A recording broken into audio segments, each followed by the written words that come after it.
Hey leader, and welcome to episode number 324 of the L3 Leadership Podcast, where we are obsessed with helping you grow to your maximum potential and to maximize the impact of your leadership. My name is Doug Smith, and I am your host, and today's episode is brought to you by my friends at Baritone Advisors. If you're new to the podcast, welcome. I'm so glad that you're here, and I hope that you enjoy our content and become a subscriber. Know that you can also watch all of our episodes over on our YouTube channel as well, so make sure you're subscribed there. And if you've been listening to the podcast for a while, thank you so much. And if the podcast has made an impact on your life, it would mean the world to me if you would leave us a rating and review on Apple Podcasts or Spotify or whatever app you listen to podcasts through. That really does help us to grow our audience and reach more leaders, so thank you in advance for that.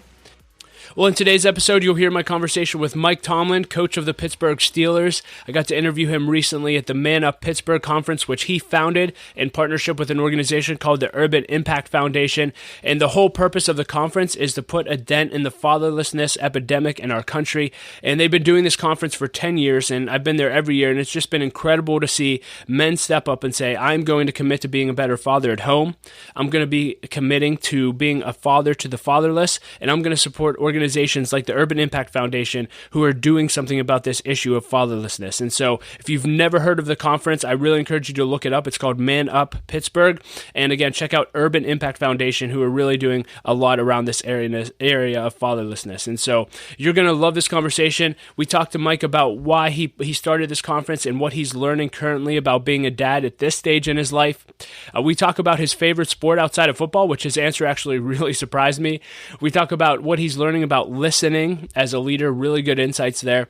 And then we talk about why one of his favorite leadership phrases is, I'll tolerate you until I can replace you, which is so profound. And so I think you're going to enjoy this interview. And again, this was the fourth time that Mike has been on the podcast. And so if you enjoy this, I really encourage you to go back and listen to the other three interviews. They're all profound. He has so much to say, and he's going to add so much value to you. But before we dive into the conversation, just a few announcements.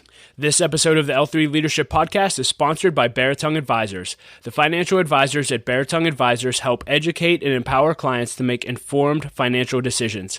You can find out how Baritone Advisors can help you develop a customized financial plan for your financial future by visiting their website at baritoneadvisors.com. That's BERATUNG advisors.com. Securities and investment products and services offered through LPL Financial, member FINRA and SIPC.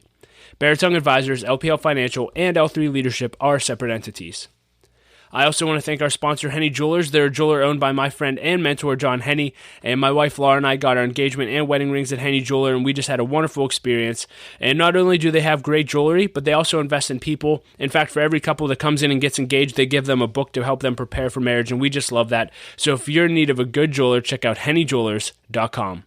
And with all that being said, let's dive right in. Here's my conversation with Mike Tomlin. Coach, 10th year of ManUp. It's hard to believe it's been 10 years. But for those who maybe not be familiar with ManUp, just tell us, what is ManUp, why did you start it, and why are you so passionate about this? It's really interesting. I was thinking a lot about it, particularly on my way driving in today. 10 years ago, I had 3 kids, 12 years old or younger. Wow. And so I was seeking community support. I wanted to, grow as a godly husband and father, and wanted to seek community and people who were like-minded in that way. But also, my boys particularly were at an age where they had friends, and I saw the fatherlessness in our community. And so, I wanted to kind of formalize that thought of dad and the fatherless, and taking advantage of opportunities to parent and be a father-like figure for those that you come in close proximity with. And so, that was my original intention. And so, and it has been awesome. I was telling the group at the breakout today just how thankful I am, how excited I am, how everyone's presence inspires me. And we all need encouragement. And so it's been really good, but it's also been interesting how my profile has changed in 10 years. Yeah. And so I'm continually thankful because I'm needing new things. And so I'm able to gravitate to people who are in a different space and gain wisdom from from people who've been in the place that I'm at now. Yeah. In terms of parenting 21 and 20-year-olds. And so that's awesome. Yeah, that's what I was going to ask. Yeah, you have 2 in their 20s out of the home, 1 still at home. You made a statement a few years ago, I love just dad and hard. I think your son said that to you or something, but What does dad and hard look like in the Tomlin household these days? It's not quite as hard. Yeah. It's funny. When your kids get 21 and 20, you're less aggressive. I'm appreciative of them sharing what's going on with them. I do probably more listening than talking in terms of the nature of our relationships. I don't see them every day. And so it's more difficult. You can't be as aggressive, when you're parenting from a distance and you don't see them daily. And so, it definitely has changed. But I'm excited about the change. It's also really exciting to see that they're capable of making their own decisions. And oftentimes, when they're discussing stuff with me, they're not seeking my counsel. They're just explaining to me their thought process. And I'm thankful for that. As long as they're talking. Yeah. So at home, I'm in that season. I have a 6-year-old, a 4-year-old, a 1-year-old. We're talking about expanding our family beyond that. You've lived it. You have a high demand job. What advice would you give to me going into the crazy busy season where we are hands-on every day? How did you balance family and still make that a priority in the midst of a crazy schedule? I didn't very well at times. And that's why, that's why marriage is such a significant component of parenting, the partnership component of it. My wife is awesome. She's been awesome.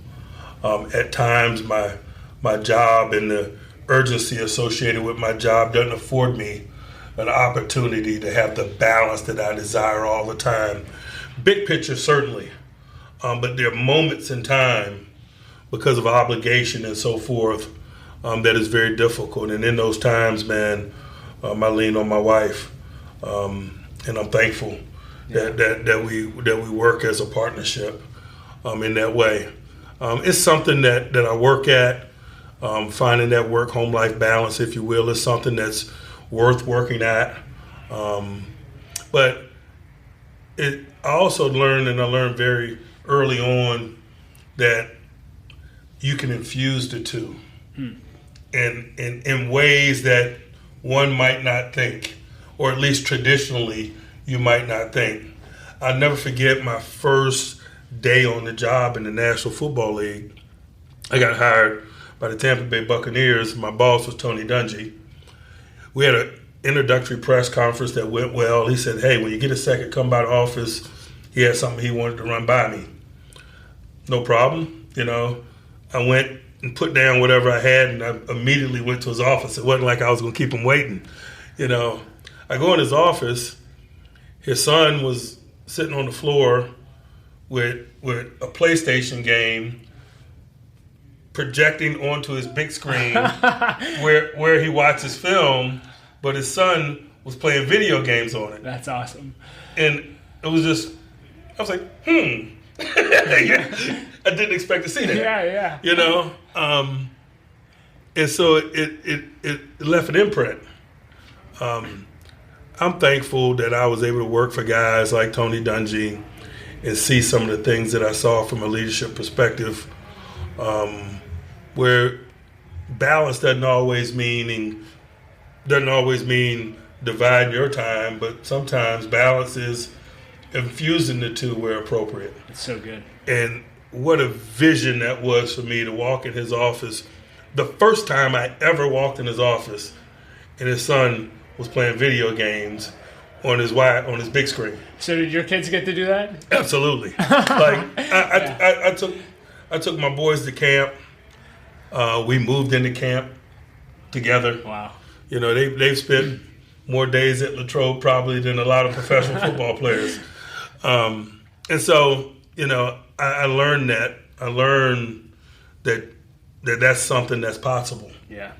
And in traditional thought, I don't know that I had an image of that. I had to see it, and seeing it helped me in a big way. Yeah. I'm curious for someone who may be watching this and maybe they're on the other side of dadhood, their kids are out, and maybe they missed it. Maybe they weren't a great dad. Maybe they weren't present, whatever. What would your encouragement be to someone who's on that side of being a dad? A couple things. I think as long as I'm breathing on this planet, that I'll view my relationship with my kids in the ways that I do in terms of being a dad and being wise counsel for them, even as they gain their independence. And certainly they're sharp young people and capable of making decisions. And so there's a let go component of it from a parent perspective, but there's still, there are always going to be those opportunities. And I've also found that I have a little bit more time now maybe to be a dad to the fatherless, the young people that I come in contact with, that I mentor. I have more time for them now because my sons don't live at home. Yeah. And so I can be helpful, man, and productive in a lot of ways, not only for mine, but for those that I come in proximity to. And that's important for me too, being someone that came from a broken home. And part of the reason why I gravitated to sport is because I just admired my sport coaches. They were examples of the type of men that I wanted to be like. And so I gravitated to that. And one of the reasons why I probably pursued the vocation of coaching. I had no idea that I'd be coaching grown men at the professional level, to be quite honest with you, and definitely not the head coach of the Pittsburgh Steelers. I just wanted to impact young people, and particularly the fatherless. Yeah. Coach, it seems like every year you have a different message on your heart for men and dads. What's on your heart this year? You know, it's interesting, and I think that's the beauty of being able to come here for 10 years. You know, my profile changes, and so do the issues that come with it. And so it's new things to talk about and new opportunities to learn and share. My parents are getting older, and I moved my parents here years ago because we have 3 kids, and so we were playing zone, my wife and I.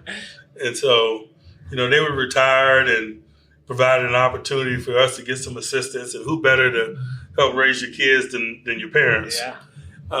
But over the course of the last 10 years, my stepfather has Parkinson's, and they've gotten older. And so, you know, I moved them up here to get help. And now I'm in a position to kind of help them.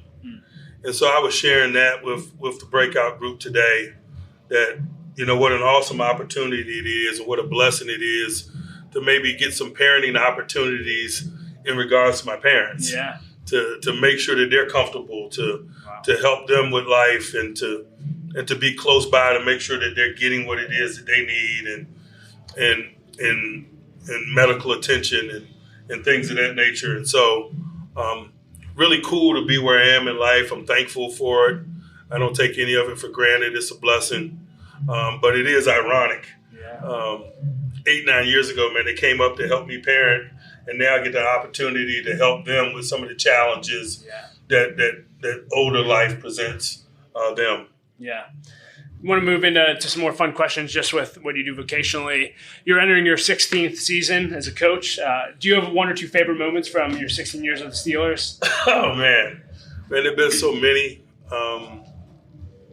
You know, to me, as funny as it sounds, and it, because it's insignificant, there's so many more significant moments. But one of the things I enjoy most is driving home after a 1 o'clock home win and sitting in traffic and just looking at Steeler Nation. You know, whether they're walking across the street to the T or sitting in traffic themselves, it's just really cool get the job done, whatever the job may be that week, the challenge, the win, but to entertain, to see the impact, to see how happy everybody is. I've grown to really enjoy that. That's the best part of the week, any week for me. That's cool.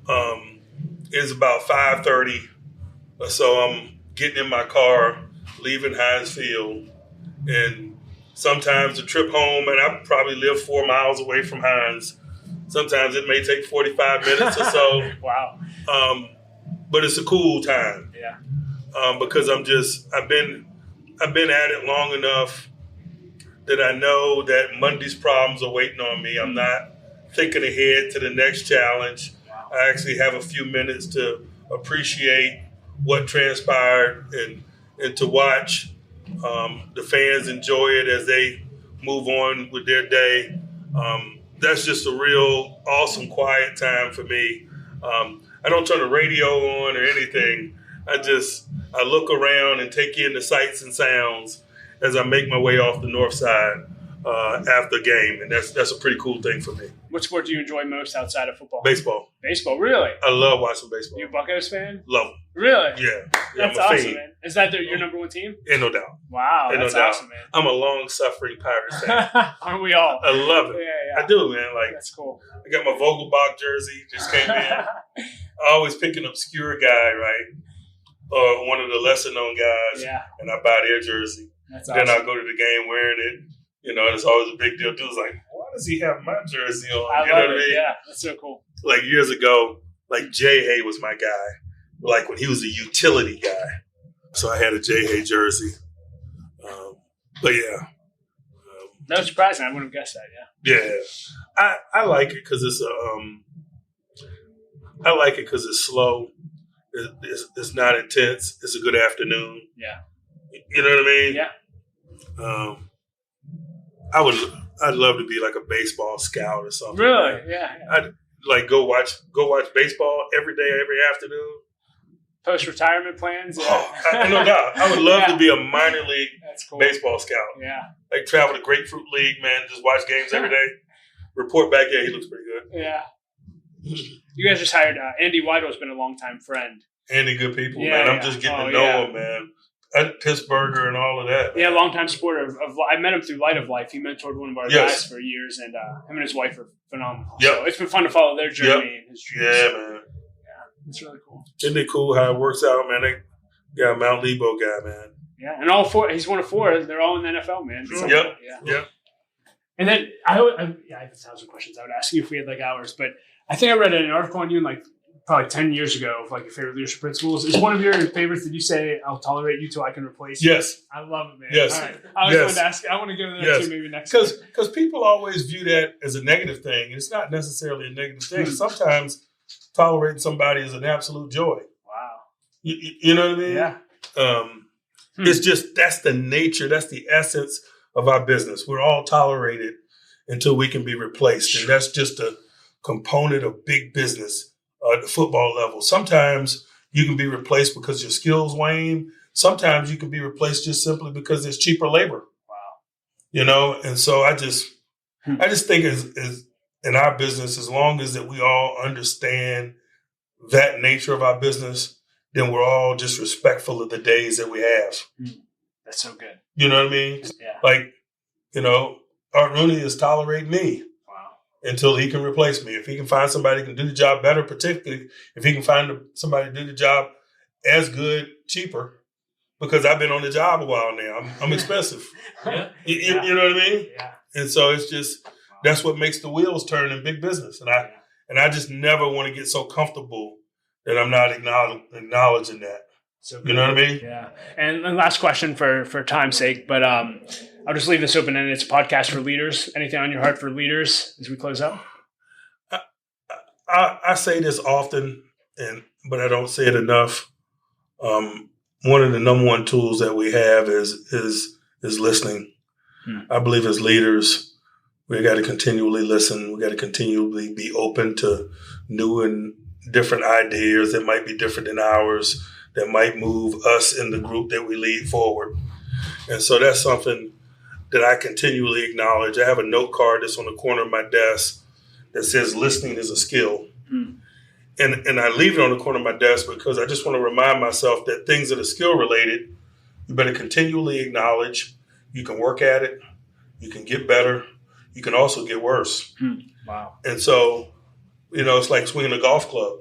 It's a skill related thing that those of us that fail at golf the way I do understand. Yeah.